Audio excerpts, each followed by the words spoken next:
Welcome back to the Paranorm Girl podcast. I am your host, Kristen. From a December 1952 memorandum by Assistant Director of Scientific Intelligence H. Marshall Chadwell to the Director of the CIA, a 1952 memorandum. Sightings of unexplained objects at great altitude and traveling at high speeds in the vicinity of major U.S. defense installations are of such nature that they are not attributable to natural phenomena or known types of aerial vehicles. Again, 1952. Why am I hammering on the date? Because it was 70 years ago. 70 years ago, we were arguing whether these unexplainable objects performing feats that were not attributable to anything known at the time in the day, whether they were something quite explainable or not. We're still doing it 70 years later. I feel like I am going crazy, or I am just surrounded by crazy, because how long are we going to do this? I am sure that you have all gotten a chance to watch the most recent subcommittee hearing on UAP development and progress made by Arrow. I'm late on the draw to this conversation. That is okay. Far better podcasts than myself have hit that nail on the head really, really well. I will say, just so you know, I fall into the disappointed camp. My expectations were just way too high. I was so excited to be catching my first UAP hearing, like in the moment, like as it was happening. I was just so excited about it.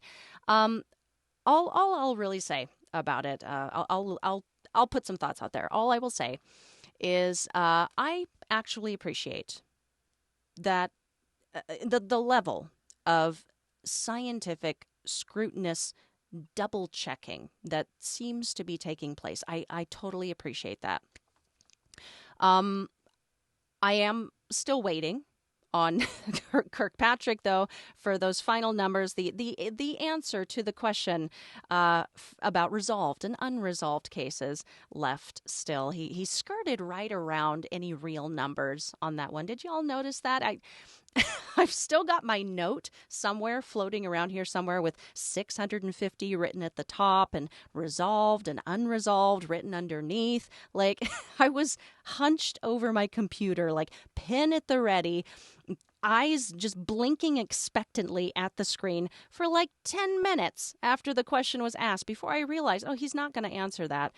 But yeah, in the aftermath of it, I was thinking, the thought that I had was, how cool is it? How unreal is it that our government is even having this conversation, is still having this conversation? Like, when the Air Force brushed their hands of the accumulated UFO dirt back in the 60s, they were like, done and done. We're never going to have to talk about this again. Like, the subject got some staying power, right? It just won't die. It can't die. There is something to it, I think.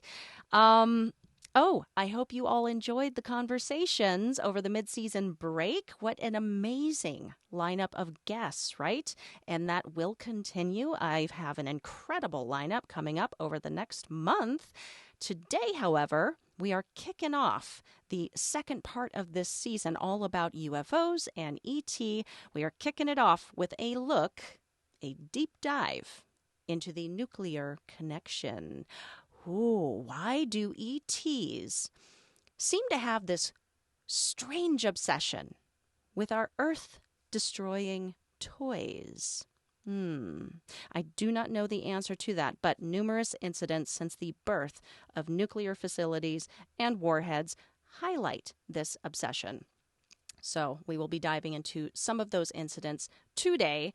One more thing before we start, real quick. I recently posted a pic of me on Instagram wearing my brand new kick-ass I'm Dead tee, compliments of Black Metal Brunch. I am obsessed with this shirt. It's in the wash right now because I keep wearing it. So I beat the hell out of my regular lounge around everyday wear, right? This shirt is going to last me. It's substantial fabric. It is well made, and the design kicks ass. All of their designs kick ass. For all of my horror, true crime, witch talk, metalheads listening out there, take a peek at the rest of their catalog. I am sure you will find something in there that speaks to your soul, like the phrase, I'm dead, speaks to mine. It feeds mine. So if you do find something that you think is awesome, and you will, right now you can use the code PGP and get 10% off of your purchase. So shout out and thank you to Black Metal Brunch for my new threads, yo. I love it. I think that is it. I think that's my preamble. Let's get into this. Let's deep dive and take a look at the nuclear connection. David Schuer, who was a crew member with the 455th and 91st Strategic Missile Wing at the Minot Air Force Base in North Dakota, tells of a rather interesting and terrifying interaction with the unidentifiable. He reported to UFO investigator Robert Hastings that at the time he was a first lieutenant, and on the night of the event he was acting as deputy commander while the base commander was asleep. This event took place in 1967. And Robert Hastings, by the way, focused a lot of his research exploring UFO-related incidents at nuclear weapons installations and facilities. If you are particularly interested in this side of the UFO topic, you can read his book all about it. It's called UFOs and Nukes, Extraordinary Encounters at Nuclear Weapons Sites. Schuer reported that he was pulling alert in the Echo launch control capsule when the Alpha capsule, a missile location east of Echo, reported over the primary alerting system that their security personnel was observing a large, bright object hovering over some of their sites, moving from missile to missile. They were also receiving spurious indicators on their control console. Just a few minutes later, Schuer's own site, Echo, started receiving anomalous activity from some of their missiles. Over the next hour, all of the sites around Minot, which were in a large C-like formation, from Alpha and Bravo all the way up to Oscar at the top, reported that their security teams were observing a UFO near their facilities. Schuer said that the path of the object could be followed as it passed over each area while they listened over the primary alerting system as each site reported in their observation of this thing as it hovered over their silos before moving on to the next. And here is Schuer's quoted relaying of what took place. When the object passed over our flight, we started receiving many spurious indications on our console. The object was apparently sending some kind of signals into each missile. Not every missile got checked out by the object, but there were several that did. Maybe 6, 7, or 8. Maybe all 10 got checked, but I don't think so. As this thing was passing over each missile site, we would start getting erratic indications on that particular missile. After a few seconds, everything reset back to normal. But then the next missile showed spurious indicators, so the object had apparently moved on to that one and did the same thing. Then on to the next one, and so on. It was as if the object was scanning each missile one by one. The inner security and outer security alarms were triggered, but we got those all the time for one reason or another. However, on this particular night, we had to activate the inhibit switch because launch in progress indicators had been activated. After a few minutes, the UFO passed to the northwest of us, and all indicators reset to normal. And when Hastings asked Schuer about the launch-in-progress indicators, he replied, "When that happens, we get an indication in the capsule that a launch command has been received by that missile. If that happens without proper authority, you flip what's called an inhibit switch to delay the launch for a given period of time. If an inhibit command comes in from another launch capsule, that shuts down the launch totally. But if that second command does not come in, the missile will wait for a specified period of time and then launch automatically at the end of that expired period. Scheuer told Hastings neither he or his commander or any of the other men who played a part in the event were ever debriefed following the incident. He said upon his returning to base the following day, he and his commander were met by the operations officer who basically told them, nothing happened, nothing to discuss, wrong number, who dis, goodbye. So, nothing happened, and they were to discuss this non-event no further. When asked about his personal assessment of what took place that night, Scheuer told Hastings, "Oh, I think something was up there, scanning the missile, seeing what was going on." And when Hastings asked whether Scheuer thought it might have been deliberate or incidental, Scheuer replied, "I think that the scanning just set it off. It set all kinds of things off. We were getting all sorts of indicators. There were some kind of signals being sent from the object to the missile that inadvertently triggered the launch activation, but I don't think it was deliberate. I hope not." Me too. All righty. Before we move on, let's shout out today's sponsor. Support for the Paranorm Girl podcast is brought to you by Manscaped. Our friends at Manscaped now have beard products and are going even further with their brand new Weed Whacker 2.0. Go ahead and tell the world the leaders in below-the-waist grooming are traveling north of your man's South Pole. The new Weed Whacker 2.0 and their new beard line confirms they have all the best tools for his hygiene toolbox. Time for you to upgrade his game by going to manscaped.com and using the code PNG for 20% off plus free shipping. How does Manscaped help men look and feel their best? I can speak from my personal experience thus far. It makes it easier than ever for my partner to craft his signature look, to smell fantastic, to feel clean, and most importantly, confident when he is unleashed unto the world. They provide all of the things he needs to create and maintain well-groomed facial hair with the Beard Hedger Pro Kit. He keeps his nose and ear hairs in check with the brand new Weed Whacker 2.0. And when the upstairs is done, we cannot forget about all of the things that take place behind the scenes. Manscaped has the tools and products needed for the full body grooming experience. It is the whole package. Speaking of package, Manscaped's Performance Package 4.0 now comes with the Weed Whacker 2.0. And of course, all of the other below-the-waist grooming products that Manscaped is known for. So Lee easily covers all of his bases. And he is looking incredible. And he is feeling his best in the process. So it's time. It is time to do the same and upgrade, my dudes. Get 20% off and free shipping when you use code PNG at manscaped.com.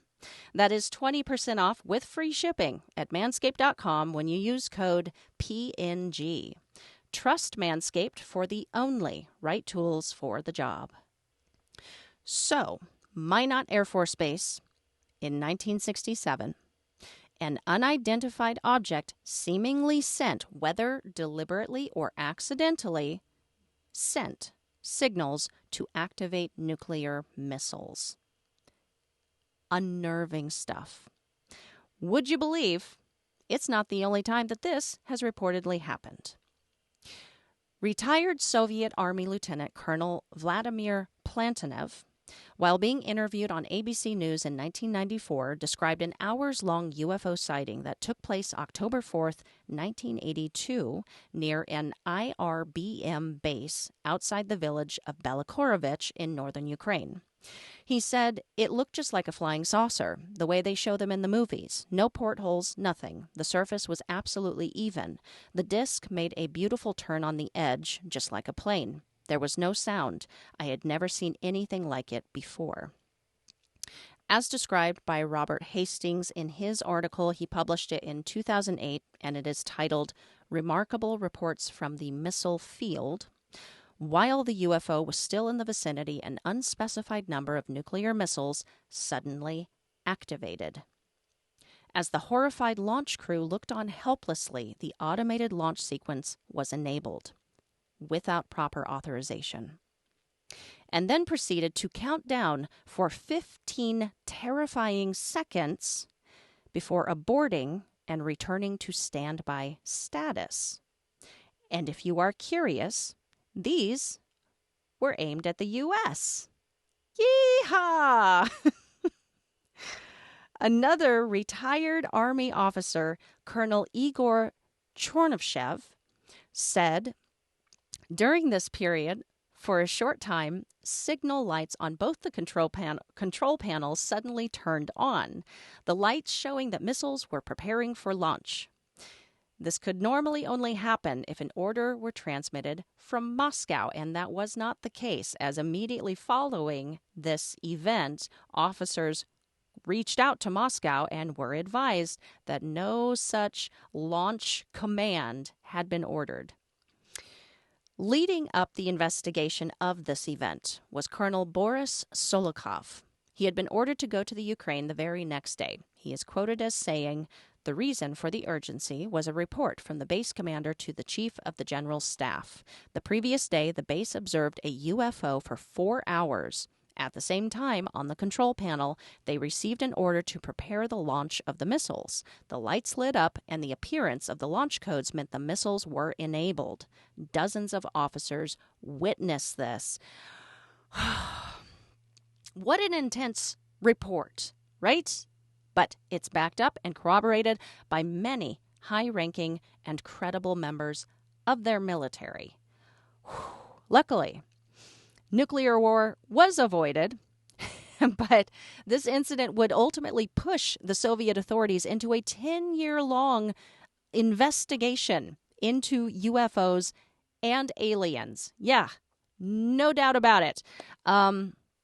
If you would like to hear more about this or other similar Russian and Soviet UFO events, tune into the recent weaponized episode. It is called Russia's Secret UFO Files. I have talked about this show before, and if you're not listening to it, start listening. It is hosted by Jeremy Corbell and George Knapp.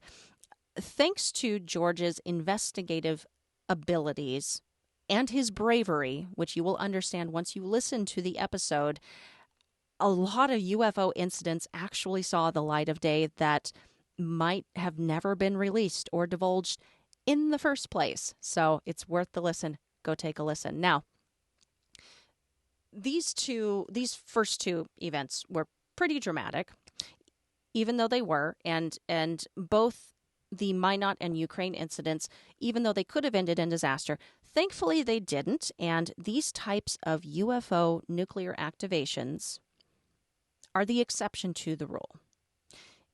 It would seem these objects sometimes prefer to turn the nukes off. On March 24th, 1967, First Lieutenant and Missile Launch Officer Robert Salas was stationed 60 feet underground in the Oscar Flight Launch Control Center on Malmstrom Air Force Base. He received a call from one of his security airmen from upstairs. The information the man relayed was that they were seeing strange lights in the sky, making odd maneuvers, like moving rapidly and stopping on a dime, making 90-degree turns suddenly, reversing, all silently.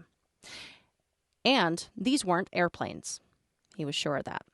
Salas disregarded the first call, telling them to call back when they had something a bit more significant, and hung up.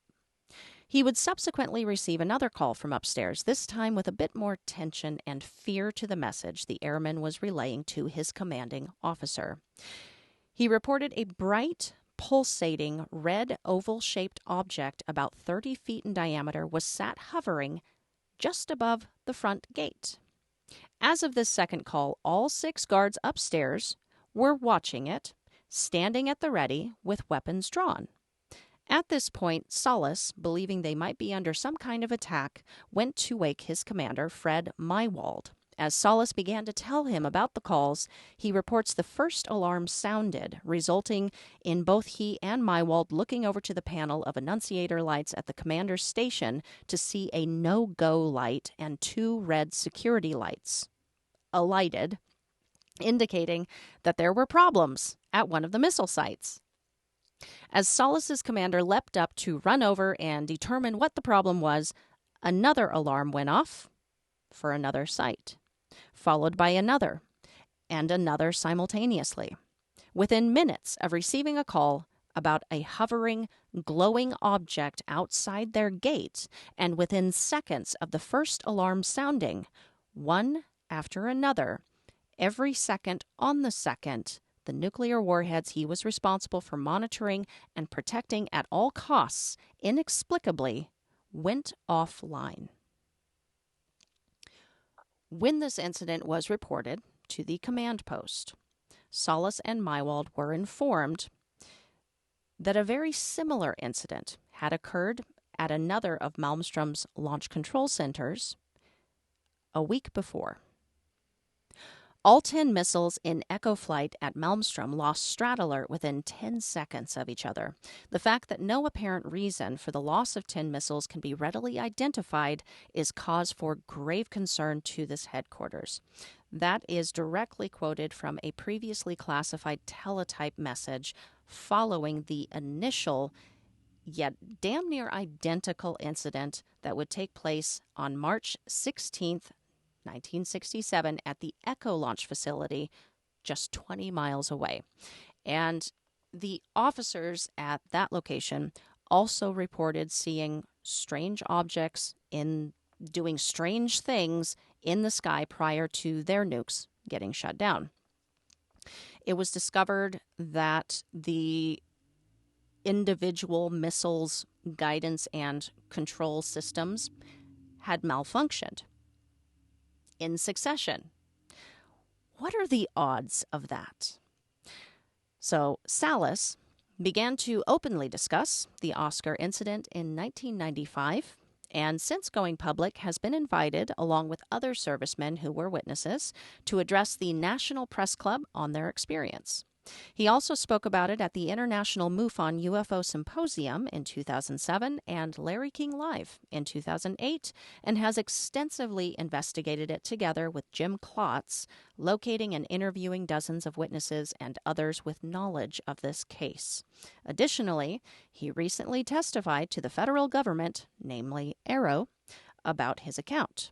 He and others like him believe the public has a right to know about UFO involvement in the missile shutdowns, and has said that he wants the Air Force and the government to come forward and just acknowledge that this phenomenon is real, because he is of the opinion that the historical stance the U.S. Air Force has taken, that no UFO reported, investigated, or evaluated by them indicated any threat to national security, is a falsehood. Other events that involved UFOs and nuclear missiles include Warren Air Force Base in Cheyenne, Wyoming in 1965, Minot Air Force Base, 1966, Minot Air Force Base, 1968, Minot Air Force Base later in 1968. What is going on over there, Minot? Lake and Heath Bentwaters? Anyone? The Rendlesham Forest incident? The Roswell crash could be argued to be tied in there. Roswell was home to a pretty important bomber squadron back in 47. And hell, there were reports of metallic sky boogers flitting around when and where the atom bombs were dropped, and all throughout World War II. So there does seem to be an alarming correlation or attraction or curiosity. If there is some superior technology out there that we don't have the capability of understanding, that is interfering with our nuclear facilities and operations, taking control of them, or at least showing us that they can. This is not a national, but an international security issue. Yes? And you should know me well enough by now. I do not do fear-mongering. I will always try to find the best case scenario first before I jump to, demons are out for your soul, or the aliens are invading. I will always do that first.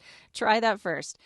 And the fact of the matter is, unless I just don't know about another situation, another case that was that ended so dire, so much more dire than these, whatever or whoever these are,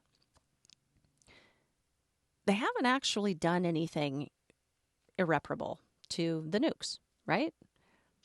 Like, if what military officers and witnesses are describing is true, we are dealing with some really advanced stuff here. If they wanted to, they could. And they likely would have by now, because we are idiots down here. That being said, this is still not simply an aspect of this subject to take as, oh, that's interesting. Mm-mm. It's something to take as, oh, that is some serious stuff, man. And now that I've had a chance to take the deeper look at this, I do see the seriousness of it. I am paying attention. And it's interesting to me that it's an obvious enough connection that quite a few investigators have devoted their research, or a great portion of their research, specifically to exploring this angle. Let's take a look at one more incident before we wrap. On September 14th, 1964, First Lieutenant Robert Jacobs had been dispatched to film an Atlas D missile launch from Vandenberg Air Force Base in California. This was simply a test launch, and the missile in question had only a dummy warhead attached that they were hoping to capture on film separating as it reached the edge of space. Why? Were they trying to put a nuclear missile into orbit? Because it was the 60s, man. America. The following day, after the shoot, Jacobs says he was called into a Major Mansman's office where he was met with 3 people in gray suits who he assumed were with the CIA. He was then asked to watch the film of the launch and the separation. And so he did. He says the clarity of it was amazing. They watched this rocket in all its glory, filling the frame from the camera's vantage point 160 miles away as it hurtled towards space. Everything was going fine, when suddenly, Jacobs claims, another object could be seen entering the frame as it followed the missile, traveling at 8,000 miles per hour, and then fired 4 beams of light at the warhead and pieced out, as the warhead could be seen tumbling out of the sky. Jacobs has also recounted his experience to Arrow as well. Man, what an interesting episode to research. What an interesting angle. Something to it. If there is another angle to the UFO and ET topic that you would specifically like me to explore, I would love to hear from you. Let me know at Paranorm Girl Pod on all of the socials. email me at paranormalgirlpod@gmail.com. Some fantastically easy ways to support the show is by rating and reviewing wherever you are tuning in. You can also support my severe research book habit by becoming a patron for as little as $3 a month. You can view early access videos of these episodes. You can enjoy rad parapsychological reports and scientifically supportive studies and articles that I come across that most people who do not spend their excess free time scouring the darkest corners of the internet for even know exist. They don't have to, because I do. I will do that for you. You can also enjoy some backstage conversations that I have blackmailed my guests into having with me. No, they're not reading off of cue cards that I'm holding up behind the camera. And those tears are ones of joy and happiness to be there. I don't know why I went with this, but I did, and now here we are. But for real, there are some really cool things to expect over on the Patreon, some really cool perks, and it's mutually beneficial. It really does help out the show and what I do here. Other than that, that is going to be it for us today. It feels like it's been forever since I did this, but let's do a final note. Why? I think that's a fair question to ask here. Why might these unidentifiable objects and or their unidentifiable pilots want anything to do with our nukes?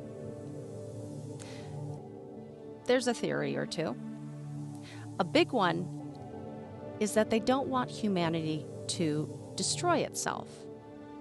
Whether that's because we are some kind of resource to them, much like our cattle or farmlands are to us, or we're some kind of experiment they concocted and they don't want the experiment to end, or they actually really, really, really do like us and they want us to succeed.